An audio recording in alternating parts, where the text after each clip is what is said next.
Good morning, everyone, and welcome to the Bullitt County Fiscal Court.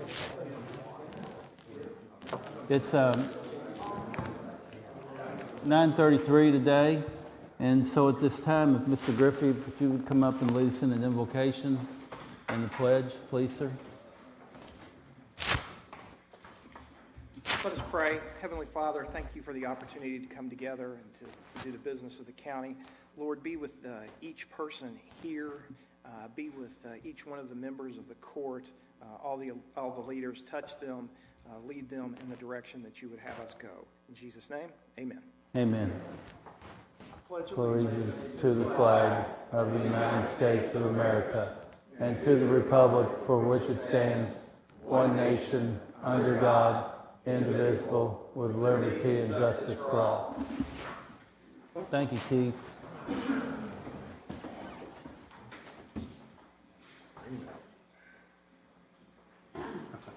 At this time, Sam, would you call the roll to bring the court to order, please? Mayor Sanders. Present. Sean Lawson. Yes. Karen Johnson. Here. Brian Weagle. Yes. Doug Summers. Yes. All present. Thank you. Treasurer's transfer report.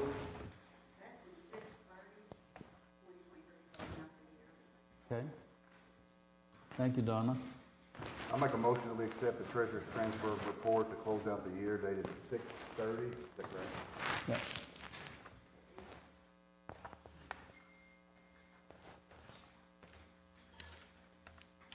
Second. I got a motion by 2nd District Magistrate Logston, a second by 4th District Magistrate Bleemel to approve the treasurer's transfer report closing out the year, fiscal year 6/30/2023. Sam, call the roll, please. Logston. Yes. Johnson. Yes. Bleemel. Yes. Judge Summers. Yes. Sanders. Yes. Motion carried. Thank you. Presentation and approval of all bills.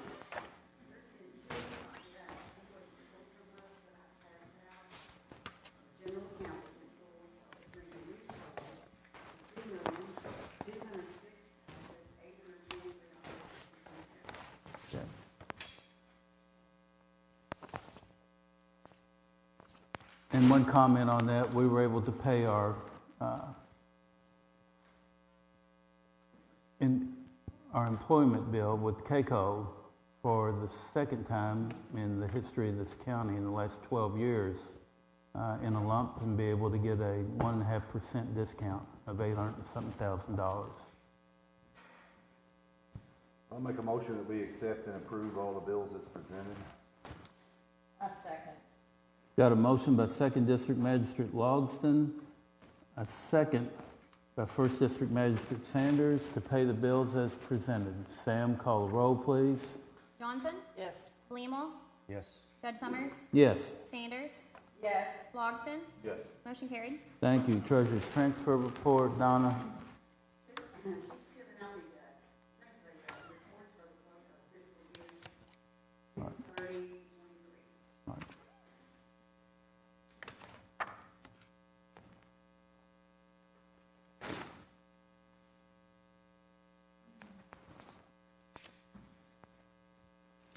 I'll put that in the form of a motion to accept the treasurer's year-end report.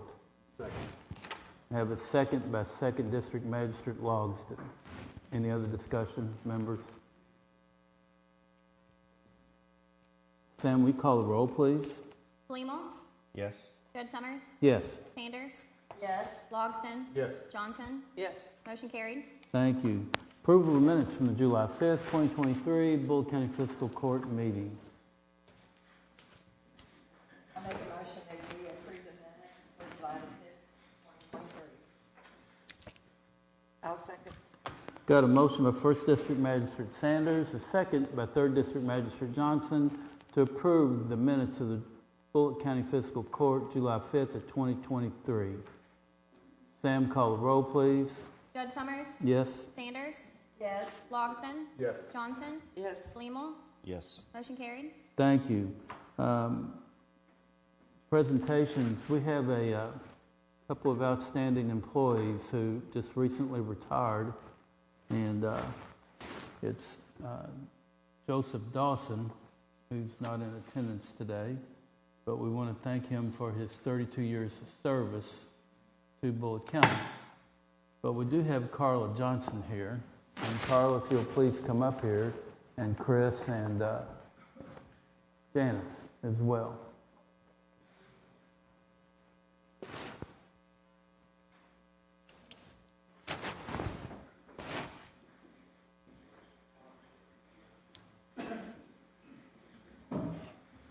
And Janice, since you all spent a lot of time with Carla over the years, and we've only been acquainted with her for the last 4.5, if you would just sort of summarize her career for us, if you don't mind. I just wanted to read this excerpt. The Bullitt County EMS has a monthly newsletter. It's called the Bullitt Broadcast, and for this month they did an article with Carla. So this is her words. I started in EMS in 1986. When I began my career, Bullitt County EMS was run by a married couple who also had their own private ambulance service. In 1991, they gave Bullitt County EMS back to the county, and I remained part-time with the county and worked full-time as a supervisor with the private service. In 1993, I returned to Bullitt County full-time and have remained ever since. I have seen a lot of people and changes come and go over the years. I have witnessed just about every tragedy you can imagine. I knew this is what I wanted to do as early as the age of 13. I, like lots of young teenagers, would watch the show Emergency faithfully. I have never once regretted my career choice. The best advice I can give anyone in the EMS field is to never stop learning. Go above and beyond because you have one of the most important jobs in the medical field. We see people at their worst. Never lose compassion. I have laughed with patients, cried with patients, held their hand when they were terrified, and prayed with them. Your face is sometimes the first face they see, and they will always remember how you treated them. Always, always follow your gut, as it will never steer you wrong. I'm certainly going to miss my job and the many friends I have made along the way. Always do your best, and remember that it is all that is ever expected of you. Thank you, Janice. Chris, you guys? If you don't mind, I would like to thank you, Carla, for your wisdom, your help through the last 3 years. Unfortunately, I didn't know you before 3 years ago, but it's been an honor to know you for the last 3 years. So I got to know Carla when I first moved to Kentucky and was brand new to this service as well as being new to the state, and you were an absolute godsend. She had answers to every question, to every issue, had solutions to everything I could have ever come up with, and you made it a fabulously easy transition into Kentucky and into Bullitt County. Thank you. And Carla, I can't say enough about you and how you've helped guide us through EMS in the last 4.5 years from where we were at to where we're at today. And you'll always be remembered. And if you want to come back and do a little bit of part-time stuff, just give us a call, okay? But Carla, thank you for your 30 years of service. Thank you so much.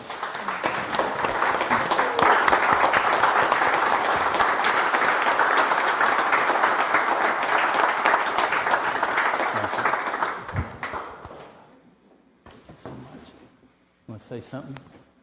Okay.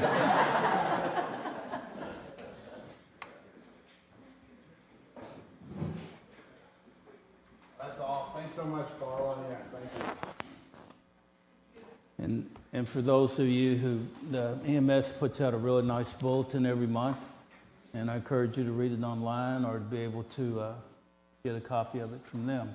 Yeah, this is really neat. I like this. We do have one speaker, Perry Cook.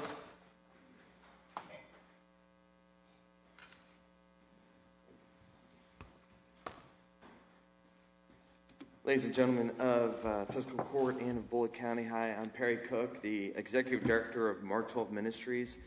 I just kind of wanted to give an update of what the ministry has experienced over the first half of the year, and then obviously I have some questions. But so far, the first half this year, we've been able to, as a ministry, provide over $20,000 of material and financial assistance to over 120 families in our county, and have clothed nearly 263 kids through the outreach thrift store. We're very excited about Grace Village, where we're going to have 2 homeless veteran bunk homes and 4 bunk homes for our Room the Inn program, where we're continuing to transition folks from homelessness into sustainable living. And we're really excited that we actually have 2 of those bunk homes fully funded, and we've secured, obviously, the property that's going to be at. But my question that I have today for the fiscal court, and especially in light of the ordinance that the county seat of Shepherdsville just passed, the 03223 camping ordinance that makes camping illegal, which basically is trying to make homelessness illegal, is in that ordinance it says that Shepherdsville will work tirelessly to get people to resources. So what are those resources? I'm reminded of a verse as a pastor. I spend much time in my Bible, but I am reminded of Proverbs 31, 8 and 9. Open your mouths for the mute, for the rights of all who are destitute. Open your mouths and judge righteously. Defend the rights of the poor and needy. Right now, Mark 12 is at max. We had to turn down 6 folks for rent assistance just this month because we're out of money. I've got a young lady and her husband and 3 kids are getting evicted next week from Salt, the Salt River Trailer Park. We just don't have the money. They can't live in their van here in Shepherdsville because they'll get fined, because camping is now against the law. So I asked the fiscal court, what are our resources? Also, I wanted the fiscal court to know that the White Flag Shelter will not be operated by Mark 12 this year. As we've continued to run into hurdles and obstacles along the way with the city saying that they will not have a shelter in the city. So what are the resources for our poor and needy? Where should I send this young lady who needs $1,200 not to be evicted with her family and live in a van? They went to Bullitt Central. They grew up here. Their family's from here. I know at one time a magistrate last year had said, we don't have a homeless problem. We have a homeless problem. So thoughts? Who should I have them call? I know the shelters in Louisville are full now. Nelson County is no longer accepting people from Bullitt County because for so long we've just taken people to the Room of the Inn and the Bethany House and stuff in Nelson County, so they no longer serve anyone from Bullitt County if you're a resident from our county.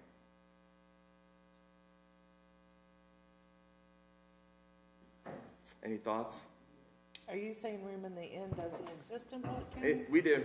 Okay. Yeah, we do. That's where I send Yeah, people. yeah. We still exist, but Room and Inn, the program, it is a job transitional program. It's not an emergency shelter.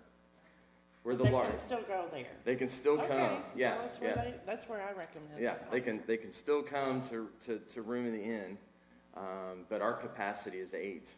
We can't take a family because we don't have any place for them to go. We stay at churches every single night because we don't have a facility. Or centers or, Yeah, yeah. And so we appreciate all the churches who have come alongside Mark 12 and continue to open their doors and let us stay there. But the unfortunate thing is that we can't serve a family of 5 in Room in the Inn. We just don't have the capacity but you or could the bandwidth. expand somehow, somewhere. I would love to. I mean, Yeah, I would love to. But yes. I was just going to echo what Ken said. That's one of the great things that when I originally was involved and knew of Room in the Inn, the relationship with churches, and I don't know how that bond continues since you took it over as executive director, but having 40 plus churches in our community stepping up to help people like that, I think that's been amazing. And I know I haven't been involved in a long time, but when Carl was there, we went and volunteered at our football team and served food and different things like that. And it was an amazing program to see the churches, the community step up. Yeah. I don't think it's fiscal court's responsibility to help those individuals right now. I mean, we're on a limited number of budget in terms of what our tax dollars are coming in overall from somebody's tax bill. So when it comes to a homeless issue, I think it's really the community coming together, not just fiscal court's responsibility. I know you've been here multiple times, and I just find it very hard why there's businesses not buying into and supporting you in the community in other cities, because I mean, it just seems like there's not really a lot of support behind there, and I don't know what the reason is behind that. I don't know. So I mean, it's a good question. Where do you send them at? We're down to 32 churches because COVID. A lot of churches closed. We're the most lost county in the state, so we have less churched people in our county than any other county in the state. So relying on churches to do the work of government, I think is difficult. There's state money and federal monies that are earmarked to help the unhomed and the impoverished. I mean, that's how Louisville does it. The money is sent. When I call the state, they say, go to your fiscal court. And I mean, it is government's responsibility to take care of its citizens. I mean, this is not just they're unhomed and we don't. I mean, I spent 27 years in the military. As a disabled veteran, I fought for us not just to protect the freedoms of our country, but also to help the unserved, the least of these, those that struggle. I mean, we just got awarded one of 8 communities in the nation as a high-density drug trafficking community. Those federal monies come here just like the CARES money that we sent $190,000 back because we didn't pay people's bills. There's federal monies out there that I don't have access to as a ministry that the county and the cities have access to that then disperse to places. And that's how Wayside gets its money. It doesn't get its money straight from the federal government. It gets it from the Metro Louisville. I think it's $500,000 a year to provide the services that they do. So it is a community problem, absolutely. And the drug epidemic has made it a much broader family because even though we're only 2% of the state's population, last year in 2022, we were 6% of the overdose deaths. And what that means is in the wake of those deaths, there's children, loved ones, and people who are left trying to figure things out, right?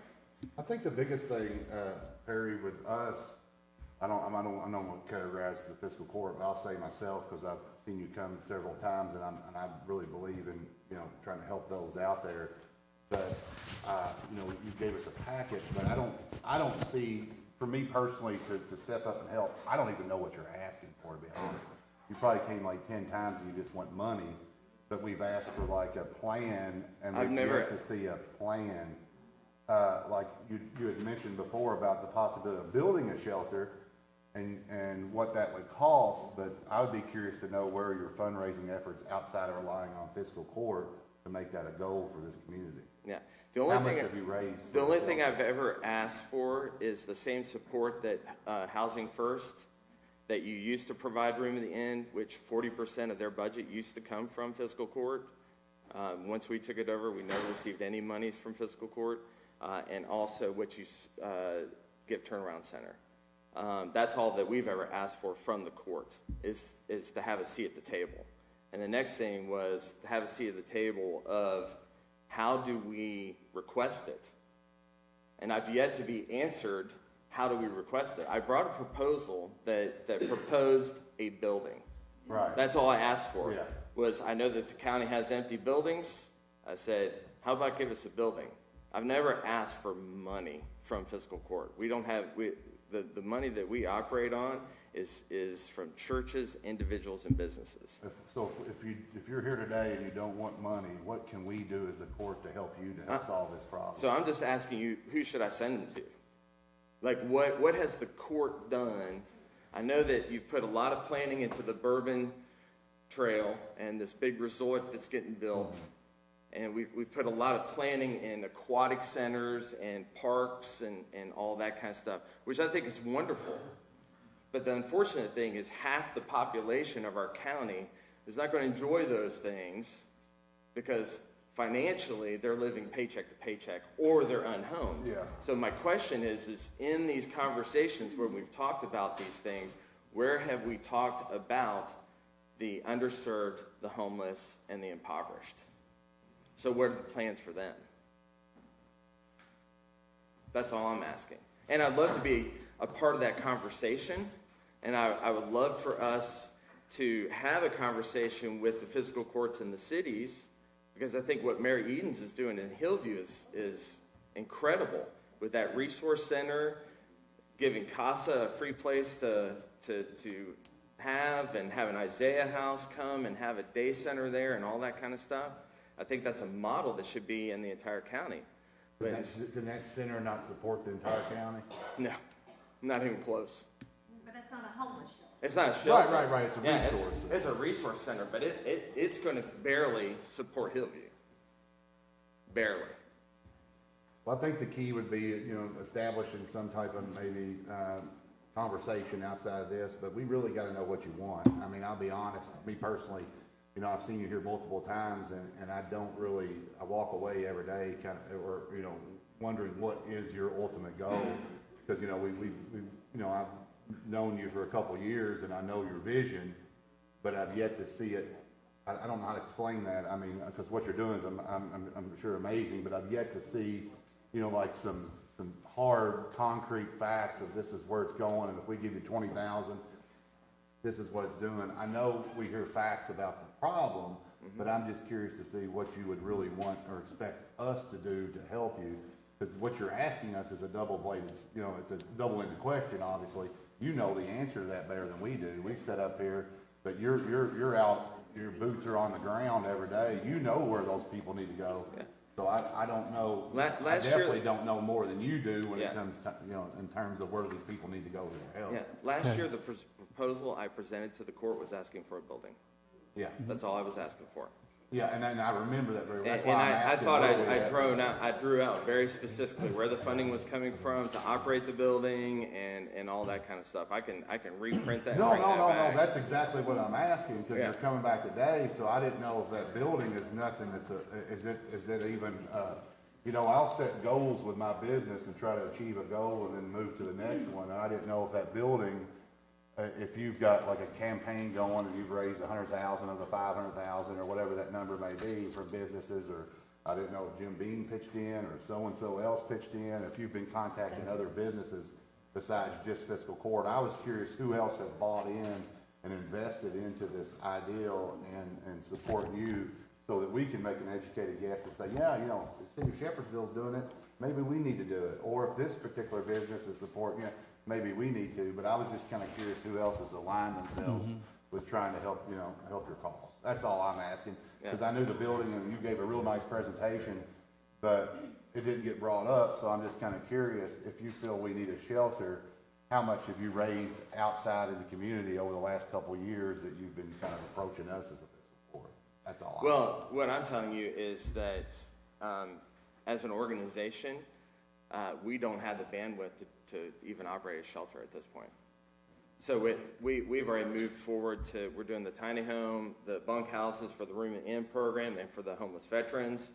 We're continuing to do what we do in our other ministries, but operating a shelter, and that's why, there's not going to be a wife-like shelter this winter, just because we don't have the bandwidth.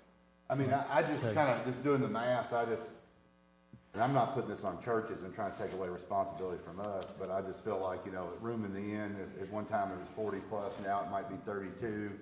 If you've got 32 churches in the community, if each church passed a hat on Sunday and gave $100 to your call, that's $3,200 in a lease payment a month. It just seems like, among your network of people, it would be really easy to obtain the money from a fundraising to support the cost of a shelter per month that might satisfy this area? I mean, we're operating at a $300,000 budget, and we are achieving that through churches and individuals. But you got to understand, the churches in this community, a majority of them have 20 members. So passing the hat and getting $100 every month from a church that's barely staying alive. I mean, we've had 3 churches close this month in this county because of attendance and because they couldn't fund it anymore. On the real estate side, you should see that there's a lot of empty churches, a lot of empty church buildings in this county. We're unchurched. People don't care anymore. And the cities, much like the fiscal court, keep kicking the can. And so now we have what I call the 44 problem. And what the 44 problem is 50 years ago when they looked at Highway 44, they thought, oh, we love our country road. We're not going to make any improvements. Well, now the thing is, we've gotten so far along with subdivisions, 44 is always going to be a mess. It doesn't matter if you made it a highway, it's still going to be a mess. Yeah. And that's where we are with the unhomed. I started talking about this 4 years ago, and we've continued to kick the can, and the cities and the fiscal court haven't talked about it. And so guess where we're at now? We're at now where, as an organization, we can't manage it. Housing First, they have a 8-person waiting list for their small little building. Yeah. I've already got a wait list for homeless veterans to go into our 2 homeless veteran houses.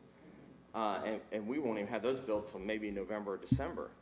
And so I'm just asking that we begin to have the conversation of what do we do as a community? Because we do have businesses that support us. I mean, I wouldn't be operating on that big of a budget if I was just pulling it out of my own pocket. I mean, we're a mission partner with Southeast. But they ask the same thing, is what is the fiscal court, cities, what are they doing to be a part of the solution? Does that make sense? Yeah. Yeah, and Perry, we appreciate you coming in and discussing all this, but for the essence of time, Yeah, absolutely. Yeah. we need to move on.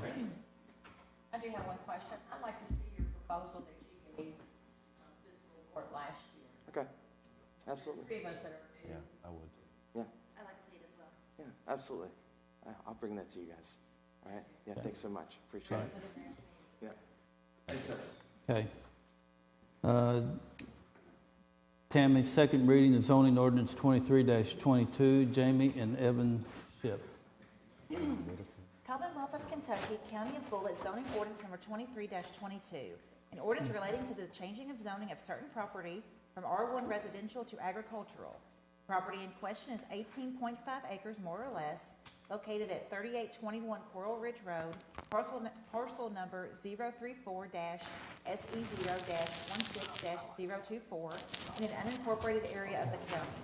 Whereas the fiscal court of Bullitt County has considered the evidence of the public hearing held by the Joint Planning Commission and the recommendations of the commission, the information provided in the staff report of the Office of Bullitt County Planning and Zoning, and the testimony and evidence presented at the public hearing held by the fiscal court, and whereas the fiscal court concurs in and adopts the reasons of the Joint Planning Commission for said zoning change and approves and accepts the recommendations of the Planning Commission in this matter as set out in said minutes, and determines that the proposed zoning change is acceptable and should be approved. Now therefore be it ordained by the fiscal court of County of Bullitt, Commonwealth of Kentucky.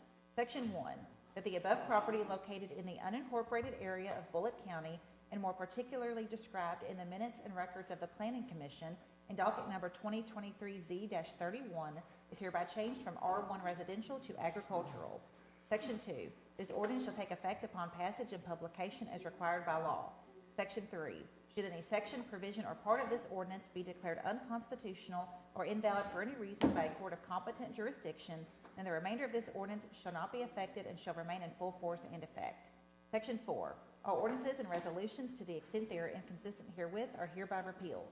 Given first reading and public hearing at a regular meeting of the Bullitt County Fiscal Court on the 5th day of July 2023, given second reading at a regular meeting of the Bullitt County Fiscal Court on the 18th day of July 2023.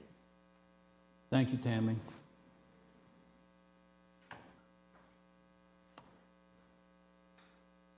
I need a motion to follow the planning and zoning's recommendation for zoning ordinance 23-22, Jamie and Evan Ship.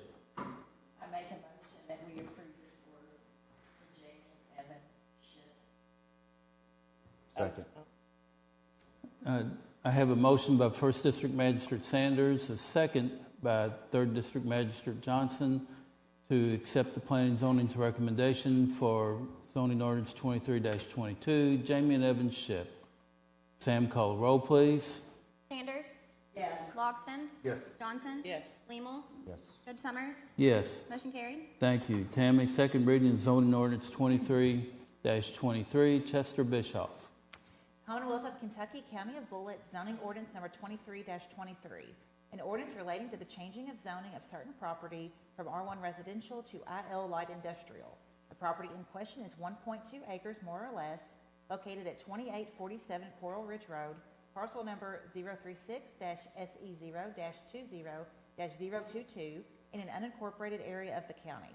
Whereas the Fiscal Court of Bullitt County has considered the evidence of the public hearing held by the Joint Planning Commission and the recommendations of the Commission, the information provided in the staff report of the Office of Bullitt County Planning and Zoning, and the testimony and evidence presented at the public hearing held by the Fiscal Court, and whereas the Fiscal Court disputes and rejects the reasons of the Joint Planning Commission for denial of said zone change, and disapproves and rejects the recommendations of the Planning Commission in this matter as set out in said minutes, and based upon its own findings of fact, determines that the proposed zoning change is acceptable and should be approved. Now therefore be it ordained by the Fiscal Court of County of Bullitt, Commonwealth of Kentucky, Section 1, that the above property located in the unincorporated area of Bullitt County, more particularly described in the minutes and records of the Planning Commission, in docket number 2023Z-34, is hereby changed from R1 residential to IL light industrial. Section 2, this ordinance shall take effect upon passage and publication as required by law. Section 3, should any section, provision, or part of this ordinance be declared unconstitutional or invalid for any reason by a court of competent jurisdiction, then the remainder of this ordinance shall not be affected and shall remain in full force and effect. Section 4, all ordinances and resolutions to the extent they are inconsistent herewith are hereby repealed. Given first reading and public hearing at a regular meeting of the Bullitt County Fiscal Court on the 5th day of July 2023. Given second reading at a regular meeting of the Bullitt County Fiscal Court on the 18th day of July 2023. Thank you, Tammy. I make a motion that we take the recommendation of the planning and zoning to deny this for 2023-34. Yeah. 2023. Yeah. The ordinance is 23-23, the zoning docket was 2023Z-34. 34. Okay. Yeah. That's okay. But your motion to accept the recommendation of planning and zoning, That is correct.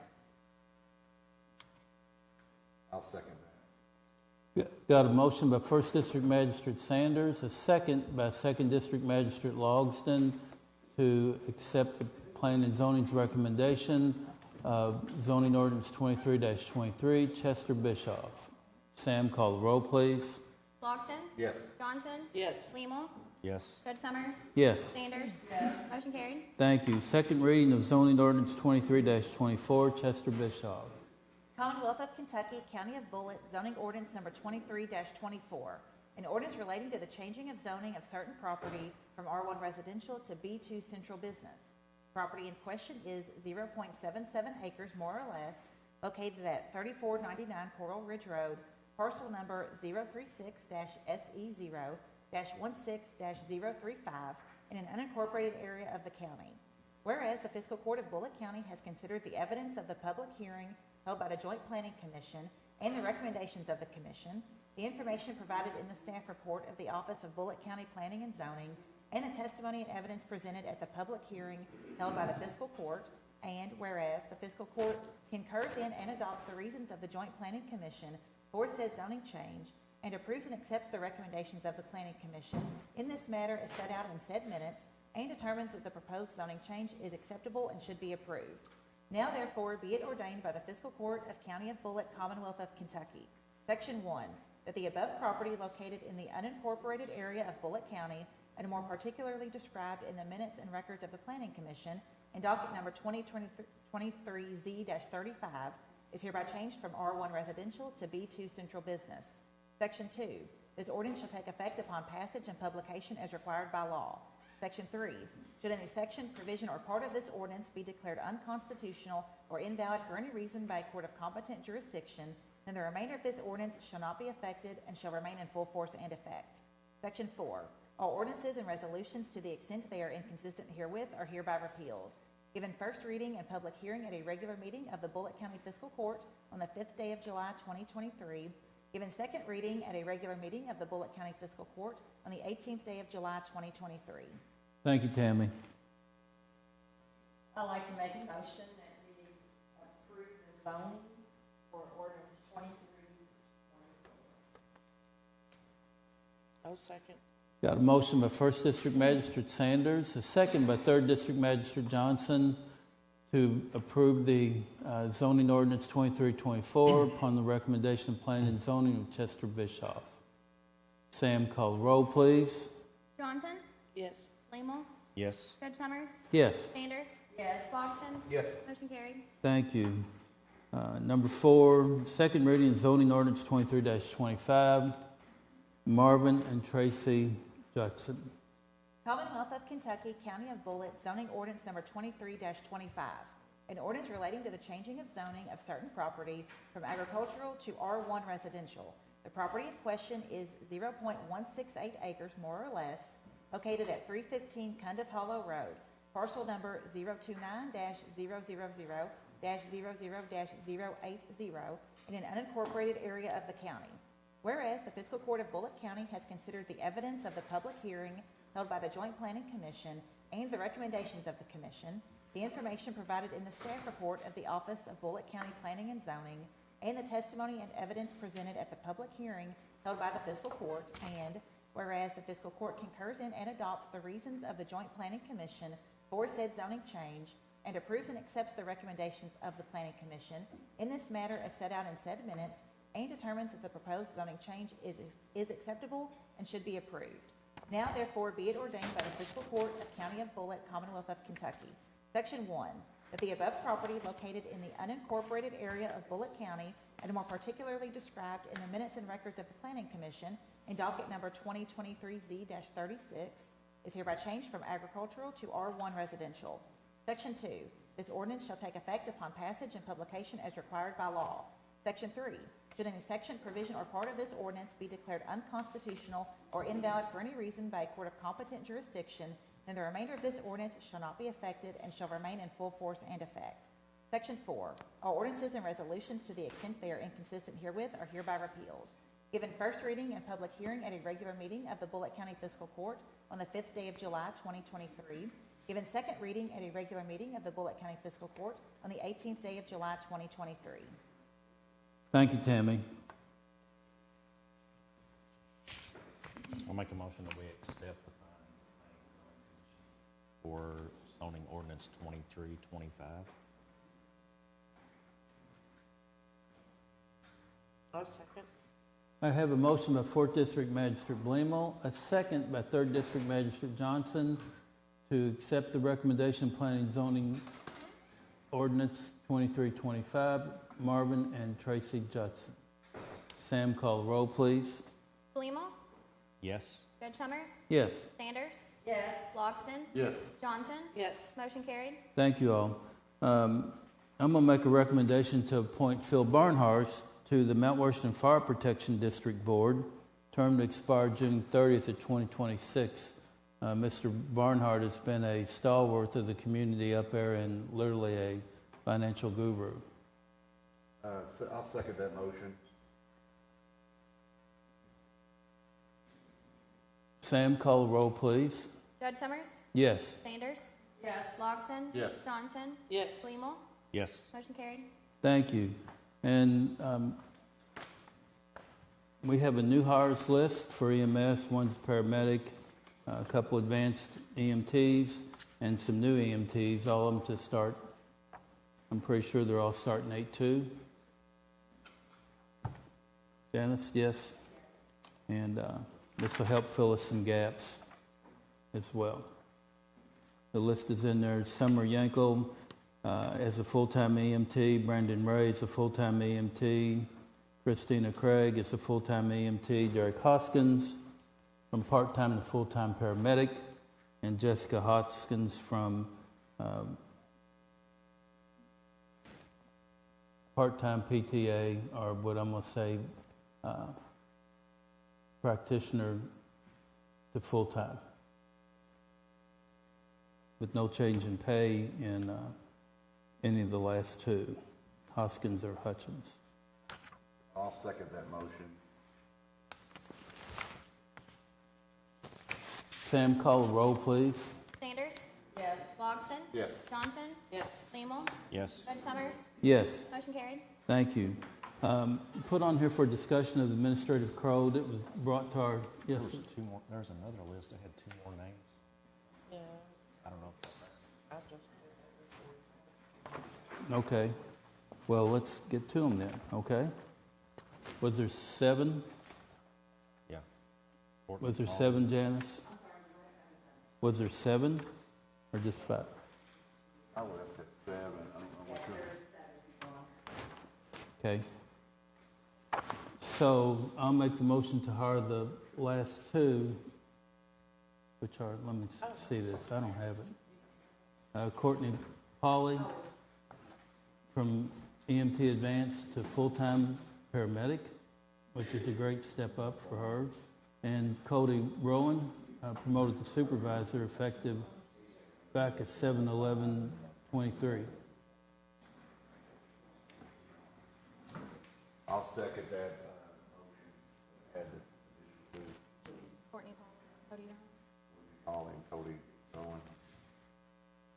Okay. Any other discussion, members? Thank you, Magistrate Plamel. Sam, call the roll in, please. Logston. Yes. Johnson. Yes. Lamel. Yes. Judge Summers. Yes. Sanders. Yes. Motion carried. Thank you. I have on here the discussion of the administrative code. We worked diligently on this last year, and it never was approved by the fiscal court. And it's brought to our attention that it has to be done each year by June 30th. So I know most of y'all have the old code, or the one that we're using right now, which was a pass-along from the previous administration. But we do have a new one, and we're going to send all of y'all PDF copies of it to go through it. And I'd like to discuss it at the next meeting on 8/1 and have a vote on the 15th of it. It's quite detailed. It's 48 pages, and you'll see it brings us up to what I'm going to say the modern era of administrative codes. Next one is the second reading of Zone Ordinance 23-07, regular meeting times in place for fiscal court. And Judge, because of a little snafu from the last meeting, this was not published for a second reading. So my advice to the court is we actually have a second reading at the next meeting after it's published. And the reason I think this happened is because Sam is an integral part of this court, and because she was on vacation, we kind of slipped through our cracks, so, as far as getting that published. Okay. So I think Sam's not allowed to take any more vacations, Judge. This conversation. That's fine then. If it's okay with the court. We have, from the road department, the execution of our secondary road programs, a resolution adopting it, and I need the members of the court to approve us to be able to do that. And there's a blacktop list in there of roads that we're going to blacktop with this funding. And then naturally the number 10 is the rural municipal aid road agreement, which is an agreement that we have to follow after we pass the resolution. It's the contractual agreement. I have a question. Go ahead. Yes, sir. So the roads that are on this, all of them are in the 2nd district, and I'm not opposed to anybody getting blacktop, but do we usually kind of spread it around a little, or? We can. This is the ones that they had approved, the state, which was presented, Brian. Okay. They come through and they literally do a thumbprint on what we present. So this is what we have for this time. So the road department presented a bunch of roads and they Yes. approved these. Yes, sir. That's my only concern. about 4 miles worth of road. It's all one district. Yeah. Well, Will there be others that would be, other roads that would be paved later in the year? yes. Will there be another, Uh-huh. Yeah, we pave other roads as well. so it just won't be in one district? This is for the funding from the state. This is what they go through and look And at. I'm getting lucky now, but if you go back in the history, Yeah. I've got missed out in my district quite a few times, and you got a lot of that roads. So, Yeah. and it sort of revolves in a revolving, we don't have I it. guess when Yep, it's a yearly thing, or yes, it's yearly. it's a year? Right. They do this every year. And I'm glad to see some second district roads on the final.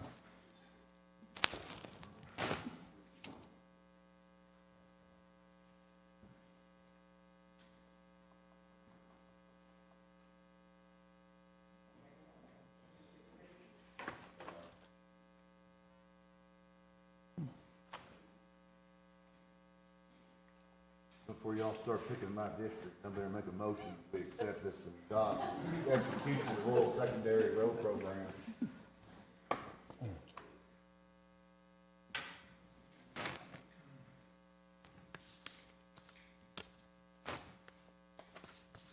I'll second. I have and the first one has to be on the resolution, okay? I have a motion by Second District Magistrate Logsdon, a second by Third District Magistrate Johnson to approve the resolution for for myself to enter into an agreement with the Kentucky Department of Transportation on the Rural Secondary Road Program. Sam, call the roll, please. Flemmel, Yes. Judge Summers, Yes. Sanders, Yes. Logston, Yes. Johnson, Yes. motion carried. Thank you. And then the second part of this is the actual rural and municipal aid program agreement as well.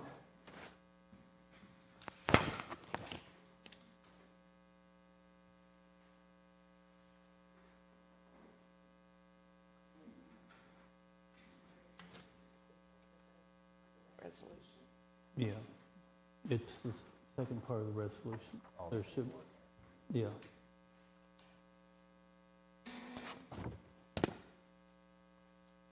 So I've got one question, this is probably for Keith, but the 215,000, does that get added to the line item for asphalt materials of what they have? It's already got 600,000, so that goes. Any of the road aid will go into the road department.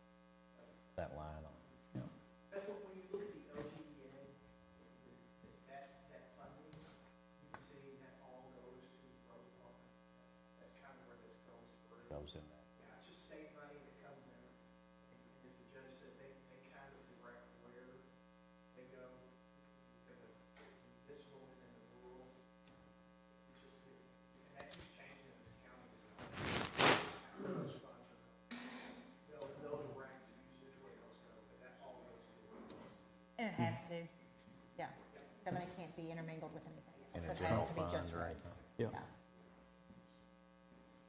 And when we have the hearing, we have the hearing on LGA, and every year we have that, it says, for Roads. blacktop, on that, so it, I mean, it's very. Mhm. Okay. Did you have a motion on the floor? Somebody needs to make a motion. I'll make a motion that we accept the rural municipal aid program agreement. Okay. Second. I got a motion by Second District Magistrate Logsdon, a second by Fourth District Magistrate Flemmel, for us to enter into the municipal aid program agreement with Kentucky Department of Transportation. Sam, call the roll, please. Judge Summers, Yes? Sanders, Yes. Logston, Yes. Johnson, Yes. Flemmel, Yes. motion carried. Thank you. I'd like to do some closing comments here for just a minute or two, but Ms. Baker, I do need I would like to have an executive session for personnel and real estate. if that's fair enough, but I would like to take the closing comments from the members of the court before we enter into that. And it shouldn't take long for the executive session, but who knows? Okay? I'll start with you, Brian, if you want to. So I've got a question about when we had cleanup days, there was an individual that worked, he's not a county employee, but he works cleanup day. Right. And he had an injury. Yep. And I spoke to him yesterday, and he said he was told on his injury that he is capped at a $5,000 medical. Mm-hmm. Right. Do what now? If, you know, if it happens to be more than $5,000, That's exactly what the insurance company, we've had quite the healthy discussions about this with KCO and our insurance carriers as well. We won't have any more volunteers. They'll be paid employees, and that gets out from underneath of that all the way around. my son works it also, and Sure. I don't think he signed a liability waiver or anything like that. So Right. I'm just, We're you know, it getting, could be lawsuits or stuff, that's all I'm looking at. Lawsuits on county or the school board, it was on school property. right. No, that's a great point, and that's something that we've been working diligently with KCO on, their attorneys, and with Janice, our folks here, putting together a form to where they have to sign off on it. Okay? So it can be county employees or, I guess, also. Inmates, either one. No matter who works at county employees are under the same guise. Because we issue 1099s, they should be paychecks. Most of them probably have insurance. But they go back on. This is part of the discussion that we're having with them, Vera. Because when our residents of the inn over there, they're different than what I'm gonna say our employees or what we used to call volunteers to be able to help as well. So but you're saying that they had a volunteer that were injured and. Yes. Hey, but, you know, Okay. just anybody else Right. Yeah. But the current health insurance said it only cover up to 5,000. KCO did. Yep. And that's all that, in the beginning, they weren't gonna give him anything. And we worked this really hard to be able to get to a resolution to where he would get Yeah, you think it'd something. be entirely the opposite. You're Right. responsible for out of pocket up to 5,000, anything beyond or something. Right. Yeah. Is that fair enough? Okay, anything else for you today? Okay. That's fine. Karen? So, if y'all weren't there on Saturday for the opening of the disc golf, that was just really phenomenal. Any time of any day that I go over there before 9:00 p.m., there are at least 7 to 10 cars there each. So it's really neat to see all these people out, getting out and playing, have something to do. I hope y'all can get over there and take a look at it. If you need the discs or need to learn how to play, I can hook you up with that too. So that's about all I have today. Okay, thank you. Sean? I don't have a lot, but I did notice that, it's kind of been a secret when they're gonna switch that light on there in Bogart and 44. And I put something out the other day. I noticed the construction crews were out there and they had signboards that said 7/18/23. So I think that's today. So as I drove through this morning, there was quite a few trucks there working on the, doing some more striping. Looked like they're about to drop the light. So, I mean, that's kind of a lot of people's been waiting for that in Rivercrest and Bogart, Lloyd Lane.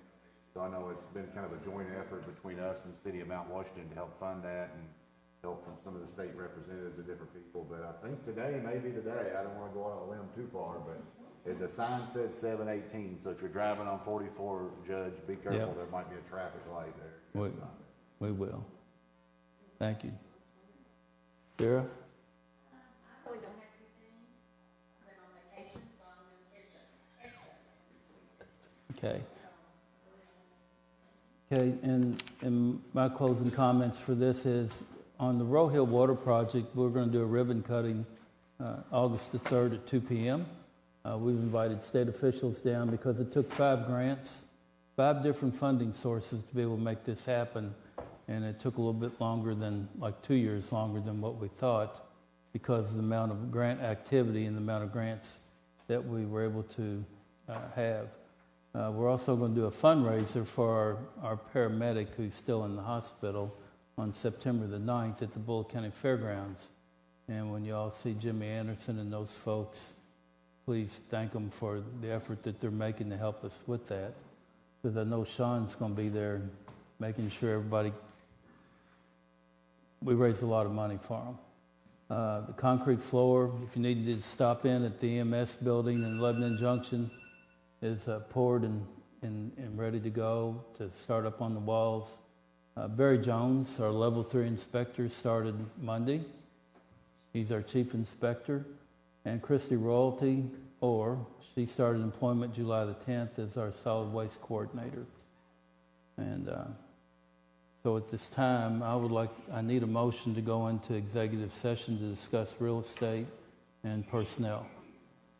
I'll make a motion to go into executive session, discuss real estate and personnel. Got a motion by 2nd District Magistrate Logsdon, a second by 4th District Magistrate Bleemel. Sam, call the roll, please. Sanders? Yes. Logsdon? Yes. Johnson? Yes. Bleemel? Yes. Judge Summers? Yes, Motion carried. thank you all. Yep.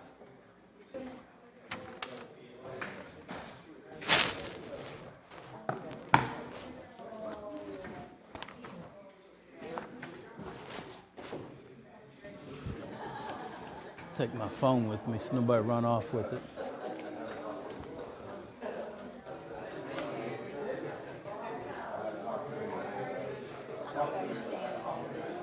What's that? About the roads? Yeah. Like last year or the year before, it was all District 1. They sort of rotate So they around. kind of just do They pick out a bunch of, different districts Yeah. each year, but they And- keep it all in one district. that's been their history, Vera, since I've been on here, so. Okay. I just don't understand. Well, what they do, Robert and them goes out and they submitted a list to the state to this roads that needs to be looked at. And then they go out and look at all of them. Okay. And then they decide, they like to keep it. But does he go like just one district? He does the whole county. Oh, He really does. and then they pick the district. They pick it, yes. Yeah, people find that hard to believe, but we really have no control over blacktop unless it becomes a mess. Like Knob Creek last year, I got East Blue Lick right now, it's no different. Yeah, so.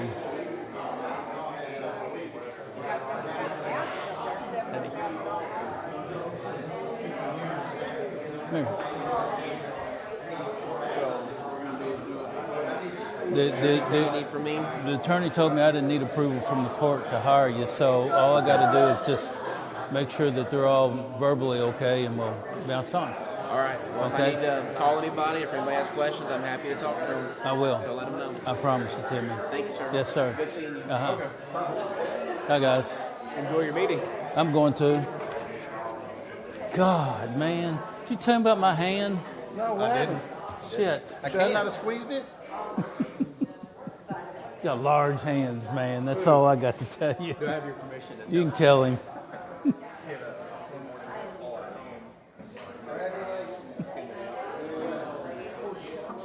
Oh, it's no worries. Hey, the police chief from what's his name, we found out it was really broke through here because from E-Town, when he grabbed me at that HIDA meeting, he really broke it, yeah.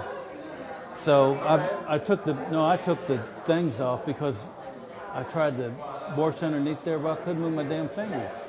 Those things that go up underneath here, the metal with the, no, it's okay. I was aggravating more than anything, but it just aches a little. We'll be right back. It shouldn't take long. Hi, Kevin. It goes smooth in there. It should be okay. And if not, we'll see. Okay? Come on.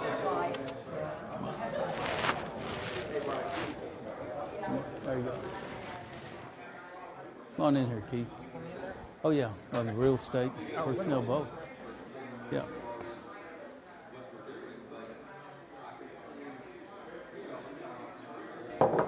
come in. Here, you can have it. You ever, have you?